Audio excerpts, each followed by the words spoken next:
We're live. Hello, friends. We are live. There's my Good camera. morning. There we go. Good morning. How are I you? tried to wake up early enough today to make sure that my coffee was all ready to go before we got on stream, because every single time we do this, I'm making my coffee on stream. And here I am with my coffee grinder in hand, making my coffee on stream again.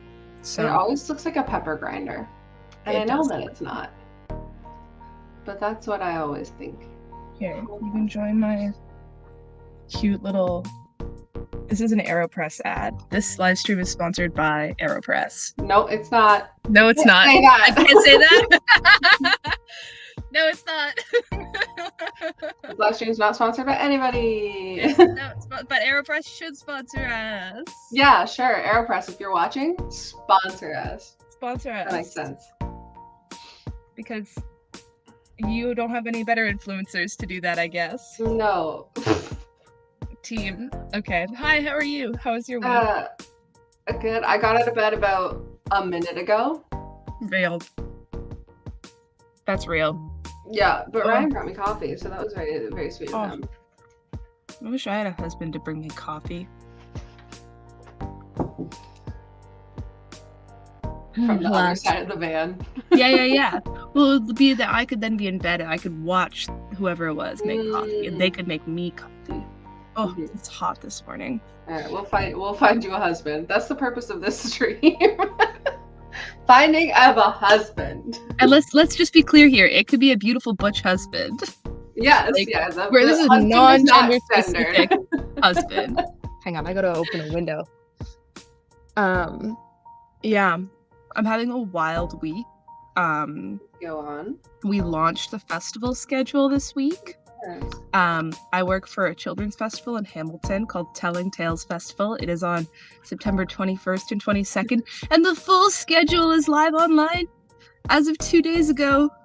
I run the whole website and the marketing department. I'll be there. Yeah, it's gonna be fun. So if you have kids or you like Kidslet, you should come. It's gonna be fun. No, I don't have kids. Anyway. No. Yeah, you don't have kids, but like you like YA. EK Johnston is gonna be there. I've met her multiple times now. It's very weird. Okay, well, whatever. Not all of us have as many. No, because she's local, so she's like at events and stuff all the time. It's cool. She's cool. She's cool. She does Star Wars stuff. She does, and she does the Dungeons and Dragons movie tie-in YA. Yeah, she's so cool. Anyway, are we just we're just sorry, I can't drop the word sponsoring. Are we promoting EK Johnston on the stream this morning? Yeah, we For no definitely reason. are. Oh God, my camera. What were you gonna say though? I'm trying to fix it. The angle is bothering me, and I'm making it worse. There. You were saying you're having a crazy week. Is that why though? Because of this? Yeah, it was just because of the getting festival close? launch. Yeah. Nice. So I had to launch the whole website and all the presentations and make sure everything was working and all the links were not broken. And What if I tie in go all to our it social right now, media. and then it doesn't work. Sorry, I'm kidding. Telling If tales. you- Well, Tellingtales.org. that makes sense. Oh, it's so cute. Isn't it cute?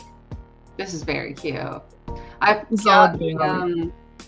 the pimp. Not what are they freaking called? The things you gave me. For Oh, the yeah. share are up now as Oh. well. So Sweet. That's info exciting. at Indigo.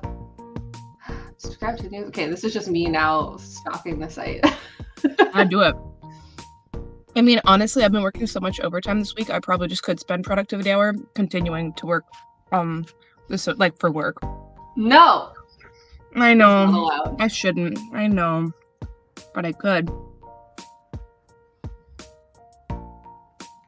I saw a sign yesterday for a Ren fair. Ooh. I should check. I forgot I was going to check on it. The Oxford Renaissance Festival.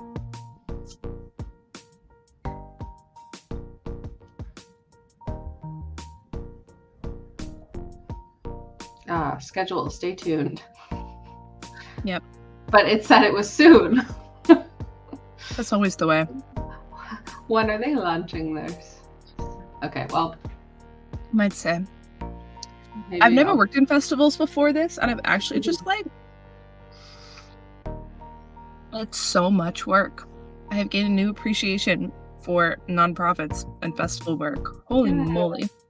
Yeah. So what are you going to work on this morning? Not tomorrow.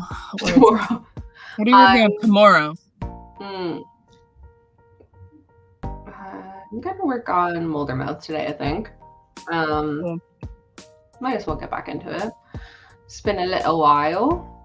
Mm-hmm. Sorry, go ahead. Oh, hang on. We're doing the coffee moment. Coffee. I might try and work on Briar. Yeah. Or I might try and work on some poetry drafts. I don't know. I don't know if I have the attention span and like the brain power for Briar this morning. It's been a long week. But I know. oh my god. We were like, we're gonna make it 9 a.m. and then immediately we couldn't do that. And it's like, well, back to 8 a.m. Back to 8 a.m. Sorry, guys. Whoops.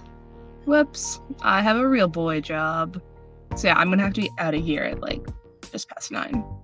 Okay. So I should probably work. Get started. Let me just finish pressing this coffee. That's allowed, I suppose. This is really, really compelling content. Yep. We're almost there. What time do you want to start productivity? At 8:10. 8:10. Okay, we can do that. That's easy. Don't even need a reason. Okay.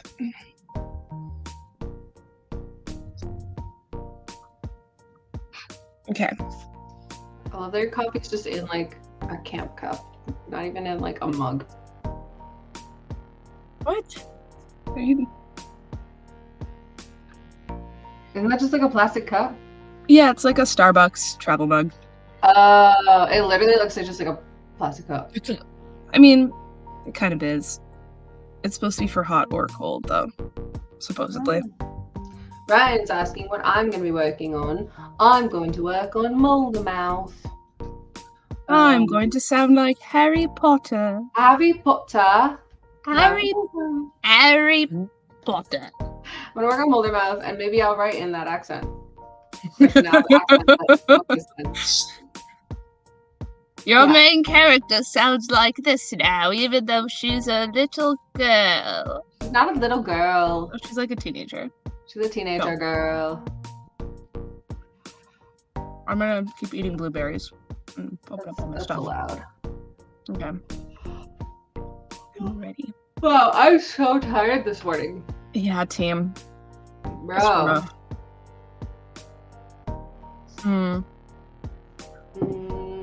I feel like I was gonna say something else, but I've lost it. It's gone. I don't know. Ryan wants you to drink the coffee. I literally am. He's asking questions that we already acknowledged that he made you a coffee. It's like there's a delay in the video or something. Or it's like he only just started watching. It's like he isn't even paying attention to what you say. Asshole. Okay, Ryan, what are you working on? He's like a lurker on the stream. He's in the background. Yes, he's right there. Work. Which work? You have 2 jobs. I know. Video games. Which work are you doing? Julia, I keep trying to open up like a document to work on, and then I just more tabs of stuff keep coming up that are work, and I'm like, no. I feel like I'm battling it. I'm like, no. It's fine. Right. It's fine. Ryan's doing one of his jobs. All right, it's 8:10, so it's time to write for 20 minutes. Key. Set the timer. 8:30. Whee.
It's 8:30.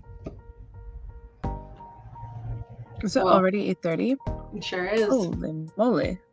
How did your writing go? Moly. I think it went really well. I wasn't actually tracking how much words the document had when I started, but I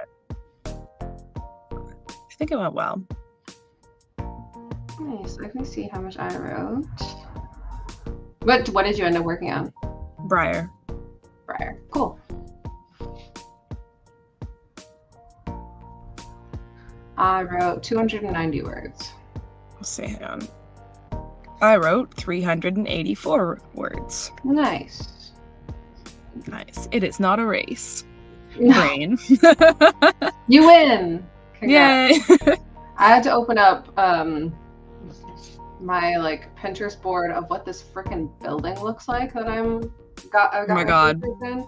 And honestly, and that's just an inspiration board. I need to draw a map of this building because I know what it looks like in my head, but I'm sure that it makes no sense on paper. It looks like teeth. It does look like teeth. But also, I'm like, this room is here and the bed is on this wall. And I'm like, is it though? Yeah, that makes sense. We'll put the beds on this wall and there's windows there. But is that where the windows would be from the outside? Did I describe the windows from the outside? You should have been able to see them when she was outside. I got caught in trying to find out if there was a word for people in the 17th century who go to cut and then ship ice. Like in Frozen, the guys who born of cold and which I feel like there should be a word for them. Ice harvesters. And and then their wagoneers, I guess. So I ended up trying to find out what the word was for people who harvest and trade in ice. Did you find a word or no? No, there's no word. Make one up. Yeah. Is Briar set in our world? Absolutely the fuck not. Yeah, make up a word. Yeah, I'm gonna have to make up a word. And then I'm like, am I gonna have to make up a whole culture of people who do the ice thing? You weren't even supposed to be in this story, ice people. What are you doing here? That's definitely, I'm running into similar stuff where I'm like, the girls' dormitory, because the school was not built with the second dormitory because there weren't supposed to be girls there. So their dormitory is now in the disused chapel of this saint.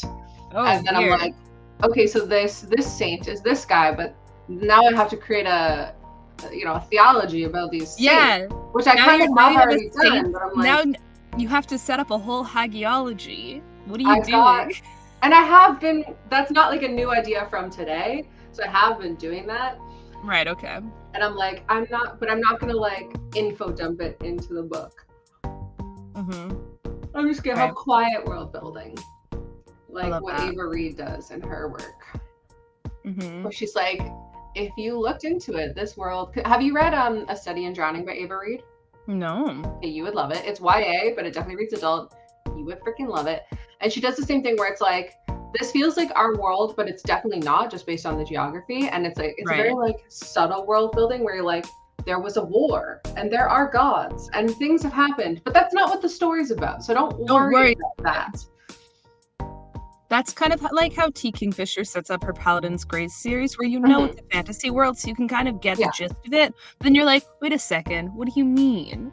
Yeah. What are you talking about? Yeah. So that's what I'm going for. Instead of solid, here is the world. I'm like, you just go with me. Just come along for the ride. Well, and that's the kind of world building, I prefer. That's really what Naomi Novik does in a big way. Yeah. She's like, you're in it, don't worry about it. You will figure it out as you go. What's the Scholomance? I'll tell you later. Don't worry. I will explain. You don't need to know this chapter. Just go with it.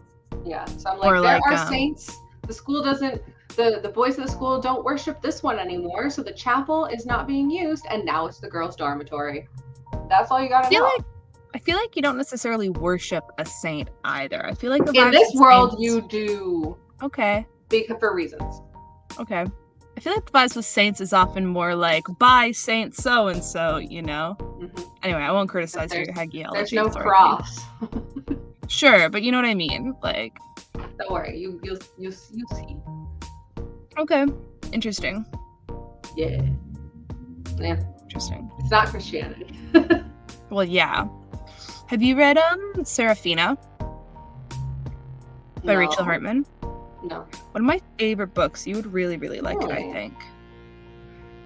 Oh, somebody's telling me answers about Icemen. Icemen! Called Icemen! Icemen!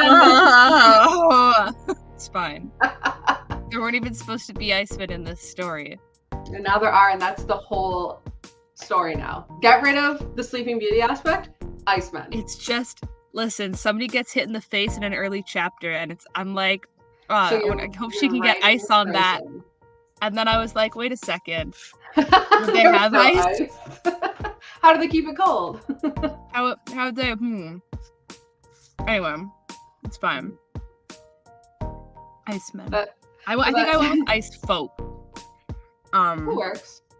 I was reading the first binding by our birdie, and it takes place in a very warm area, but then they do have ice at one point, and it's like, and the magic system is very loose at this point, where it's like binding magic, and you're like, okay, and then they're like, yeah, so the people up north put some bindings on this box, and now the box can keep the ice cold, and you're like, okay, magic box with ice in it. Because like functionally in the 17th and 18th centuries, like ice was, and even before that, if you actually like are looking beyond Western history into like, this was true in India and in like Mexico, that they would just be like, oh, we have mountains right there, and it's somebody's job to go up into the mountains and bring us back down ice, and then we'll have ice, which is super nice to have in the summer. Like, it's a whole industry, and it always has been, but it's a luxury good, right? So it's class based. So if this wasn't set in a castle, they wouldn't have ice. Anyway, create a magic system that keeps the ice cold. So since this is Sleeping Beauty based, are you doing like a Germany vibe? No, not even a little bit. I haven't really. It's not German. Okay. There's two countries involved. One is sort of a coastal country. I mean, there's more countries, but like I haven't actually drawn the map yet because that's not really my style. I probably should. That's my first thing. My first thing is like, I've drawn a map and no book. There's no. I have a general sense of the geography.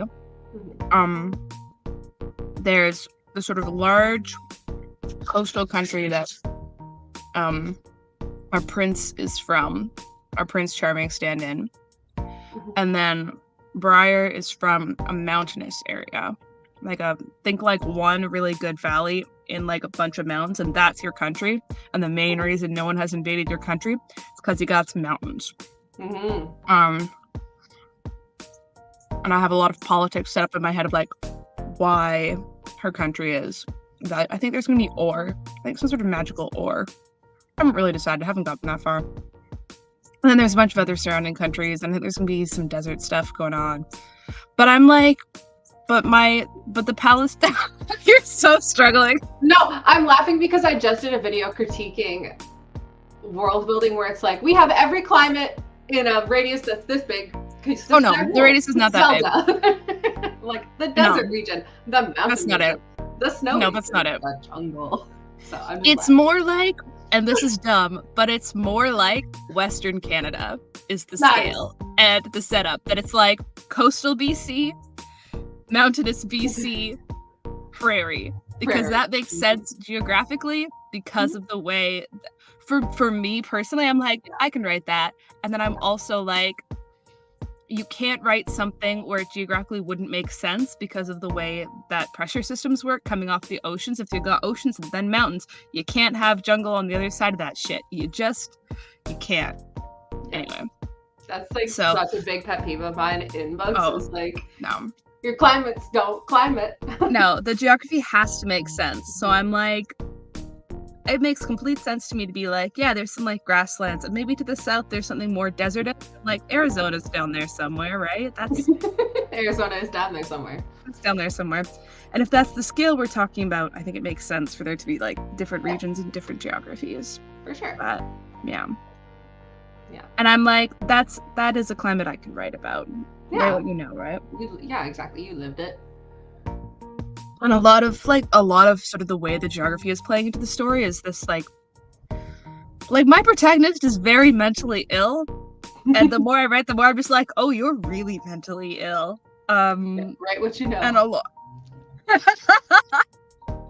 Rough. Anyway. But like the more I write, the more I realize that it's really like a big part of the story right now is her like sense of geographical like displacement. Mm-hmm. And that she's really like in the early parts of the story, she's like, oh my fucking god, where am I? What's happening here? Right. And so I think like a sense of like loss in terms of geography is going to be a big part of the story. Yeah. Is so her in that name way, like, Fire? Yeah, like officially. It always has been. Yeah. Although I just didn't know if it was like a stand-in name or not. No. All the others are stand-in names. There's another character who I just was like, I don't know what you're called, and I called her Marta because I had been reading The Locked Tomb, and I was like, fuck it, that seems like a good trustworthy character. So we are doing Germany. That's just a stand-in. She could just have that name for now. She just happens to have a German name. You can just have that name. I think the way that things in this coastal country are playing out is that it's feeling more Spanish, which doesn't make any fucking sense, to be honest. That's fine.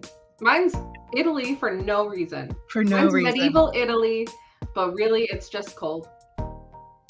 It's winter. And I was trying to come up with the name of the coastal town where the palace is that she's currently in and living in. And I was like, I don't have anything. So I pulled up the Spells Bee, which is the word puzzle I was doing with you and your dad the other day. Yeah. And I looked at all the letters from yesterday and I was like, there we go. That's incredible. Because I was going to be like, oh, because sometimes I use like a fantasy name generator just for like stand-in names or for inspiration. I'm obsessed. Rentown. You have the letters for town. Yeah. No, that's crazy. I've named it Rentown. Rentown. Well, it's actually that this is refreshed since I did that. I had yesterday's letters up, and what I went with was Winchego, which is stupid, but it's just stay there for now. Spanish. It's kind of Spanish, right? It was what I had, and I was like, yeah. God, I was rereading some of Ferryman for the first time, and like I think I mentioned this already. I was really happy with it, but I was going hard on the names, and it's like too much. You always go hard on the name. I know, but I was like dropping names left and right, and I'm like, I gotta ease us into this world. The first draft of Waypoint, where you're like, this is a character, this is a character, this is a diverse cast. They're all here. Yeah. Don't worry about it. Yeah, and I kept it that way because it's a big cast. It's a big cast. It's kind inspired by Alien. We gotta have a big cast. And it's kind of like how in Murderbot, the first time through Murderbot, you're like, who the fuck are all these people? Yeah. And then you go back and you're like, oh, these are my favorites. It's fine. Yes. But the first time you're like, oh my god, this is a lot of But that's how it's gotta be. Like, you gotta just go with it. It's hard because it's not visual. So, you know, because like, so Ryan and I are doing an Alien Predator marathon before the new Alien movie comes out. Okay. And like, so we just watched Aliens last night, and that has an enormous cast. And I don't know any other names, but they're all there on screen. So it's like, cool, that's fine. And that's the vibe. That's the exact vibe that I'm going for with Waypoint, but I'm like, but I gotta give them names, or else you're not gonna know who they are. And then you won't care when they get brutally killed. Nice. Death. Nice. The reason I was asking about names, for your character names, because I mean, obviously you can do whatever you want with names, but in that same video where I was critiquing geography, I was also critiquing names in books that are like very clearly inspired by a real world culture, but then the author is like, what are the whitest names I can pull from this culture? And they go with it because it's relatable. But anyways, I was critiquing it, and a lot of people agreed, but one person was like, you're racist against white people. And I was like, I don't think so. They're like, what's wrong with white names? Are you racist? And I was like, no. What? Team reverse racism isn't real. So that made me laugh because I'm like, no, I'm saying I want authentic names. Okay, I really, really think you should read Serafina by Rachel Hartman. I think you should put it on your TBR. It does a really, really good job of that thing. It's like, here's the cultures I'm playing in. Here's sort of where they're situated. I'm going to have a lot of fun with the wordplay and the names and how all the cultures fit together. And also, there's dragons. Fun. It's like the main character. I want spoilers. Did you? Well, Serafina, it just sounds like a dragon because of Aragon. Yes, but so in my head, Serafina is a dragon. She is not. Okay. But it's really good. She's also a musician, and this book has some of the best descriptions of what it's like to make music. Oh, that's good. I've been thinking about doing really good. And I don't know if this would necessarily fit in, but I'm thinking about doing videos on like books to read based on your D&D class. So and the hardest one is bards, but I've got a few. But maybe I mean, Name of the Wind, for its flaws, I recognize that you don't like Name of the Wind, but it has really, really good writing about what it's like to make music and be listening to music. Yeah. I love Name. I know you do. You should read the first binding. It's really good, and it's very similar. Okay. And I'm just chilling through the first binding because I interviewed the author a few days ago. I just took out the one from on Libby, the one that you just told me to read, whatever it was Study called. and Drowning? Yes. You know, I can just bring you books. Yeah, but then I have to have books in my van, so... Okay, well, let me actually, side note, because we're going to the cottage, next week? Give me a list of books you want to borrow, and I can bring... I finished Tress of the Emerald Sea. Yeah, okay. I just left you on red when you were... Because you sent me like 40 messages being like, I knew this and this I was right! I was right about Charlie. I was right the whole time. I won't spoil, but I was right, and I called it so early. Really early. That was impressive. But yes, you do need to read just everything else now. I was really sitting here like, what? Aeons? What? A rocket ship? Breath? Brandon Sanderson really said, what if I put in every single one of... Anyway, I really want to go read Warbreaker again. Because Warbreaker is so good, and as soon as it was like, these guys are awakened to breath, I was like, oh shit, I haven't thought about Warbreaker in years. Anyway. That just made me think. I'll have to check with Ryan on this, but the gloves are off. Yeah. Ryan, pay attention for a second. You can say no, but actually you can correct me because I'm not going to say this correctly. There's a Stormlight / Cosmere RPG coming out, and it's canon for Wind and Truth. So like the campaign is literally canon in the Cosmere, and we're gonna play it, but we probably need another person to play it with us. Can I come? Can I play? Stop! Don't bring up the glass metal right now, Ryan. Dress was fun because, like, for most of the book, there wasn't a lot. There was just Hoyd, and he was there, and you're like, yeah, whatever, Hoyd's here. Hoyd's always here. It's fine. But Tress is doing her own genre. She's having her own little story. Stormlight RPG. It's the Cosmere. But at the end, you're like... announced really recently, yeah. Yeah. At the end, you're like, oh, this is just like, we're going to throw in as many canon Cosmere things as we want at the very, very end in this tower scene. And I just like, Elantris was one of my first favorite books. Like, I want to say I read Elantris when I was like 11 or 12. Mm-hmm. I did a book report on it in middle school. That's so cute. I did not know that. Yeah, I love like Elantris was my start into Brandon Sanderson. It was one of his like first books, and it really shows. Like it's very different from his writing now in many ways, but it uses a lot of like the same tools and structure and stuff. Yeah. I loved it, and like so as soon as Tress was like Aeons, I was like, hold the phone. That's my boy. But yes, you should play the RPG with us. I just think it's so incredible that it's literally canon in the Cosmere. Like, he doesn't give a fuck. That it's canon, that it's a game that they are playing this RPG in the Cosmere, or that all the things that happen in it. The RPG exists in the Cosmere, and the campaign influences the plot of the 5th Stormlight book that's coming out in December. All right. We can be I want to play as an Elantrian. so badly. Hey, team. So Ryan's gonna like DM it for us, and we will play. play Because before I was like, Ryan, you DM and I'll play, and he's like, I guess. That's not how that works. I could. You don't need more than one player, but if we have 2 players. If we have 2 players. I should probably read more of the books. Oh my god. I should probably read Oathbringer and Rhythm of War. Me too, homie. Yeah. I haven't finished Stormlight. Oh, you fool. I mean, neither have I. I know. It's because I read Way of Kings again, like almost immediately after I read Elantris. I was really young. Yeah. So when the second Way of Kings came out, I was like, heck yeah. Then by the third one, I was like, I've forgotten what happened in Way of Kings because I read it when I was a child. So I have to go back and read them all. If you want to borrow any, I have them all twice. And on audiobook. Hell yeah. Yeah, like they have their continuity team. Like Brandon Sanderson's continuity team is like on this game. Like, I love that he has a continuity team. Oh yeah. Also, did you read the back matter in Tress where he's like, and then I put it in a secret drive and I hid it where my team couldn't find it because it was just for my wife. Yep.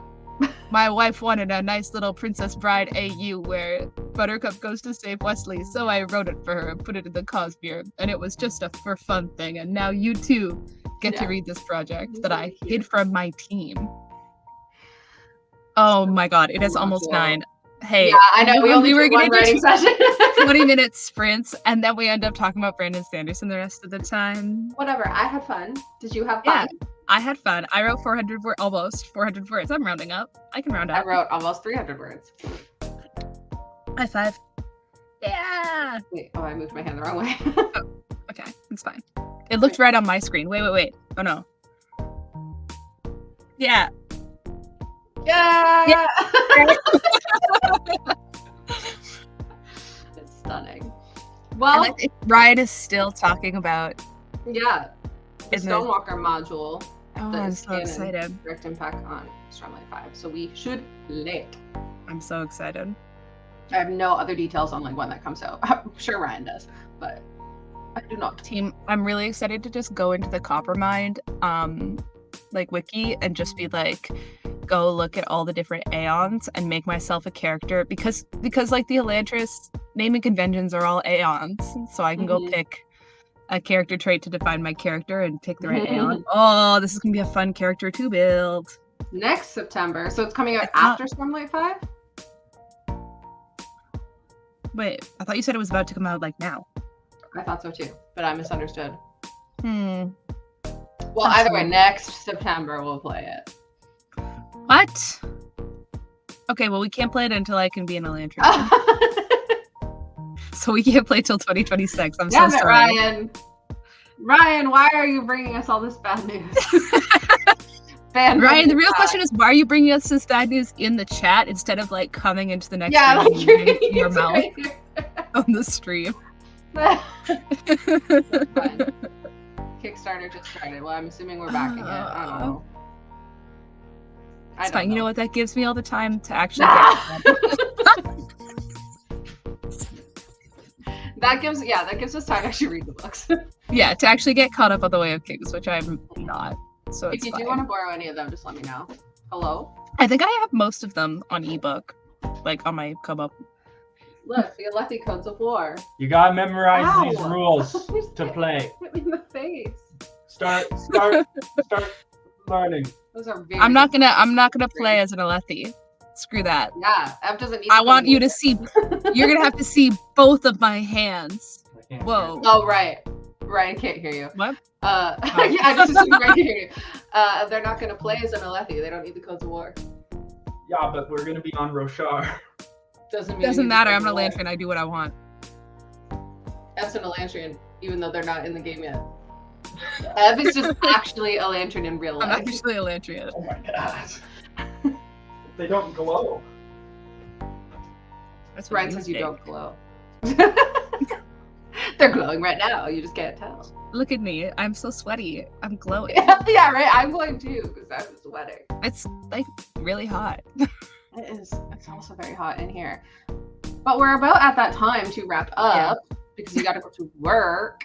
We did one sprint. Loser. Yeah, we did one. Like I'm probably going to keep going on my own, but not Yeah. streaming. Yeah. Next Friday is what day? Let me look. Next Friday. The 16th. So we can stream next Friday. Yeah, let's do it. We like. Will you be? Oh no, will you be en route to the cottage yet? No, and I'm doing inventory at another Indigo store in the evening. So. Hey, how was inventory on your birthday? Did you have fun? Sure. I'm so sorry. I was there. I got a free book from my coworkers. Yay. Does that mean your coworkers had to buy you the book and then give it to you, or does the store give it to you? I'm not going to answer that on camera. Right, sorry. But I got a free book for my birthday. Yay! And a card that everyone signed, and it was very sweet. That's cute. And then I counted all the Kobos and all the bags and all the front of store tables. And I finished the book I was listening to on audio, so that was nice. Yay. Okay. We'll be back next Friday at 8 a.m. And maybe we'll do more than one 20-minute writing sprint. Yay. Maybe not. Maybe. And then the Friday after that, I'm going to be at the cottage still. Yeah. So. I will not. I know. You have to work. I have a job. I have a job too. I just took time off. Thanks for joining us. Okay, bye. And the people from the future. I'm going to end the stream now. Yay. End stream.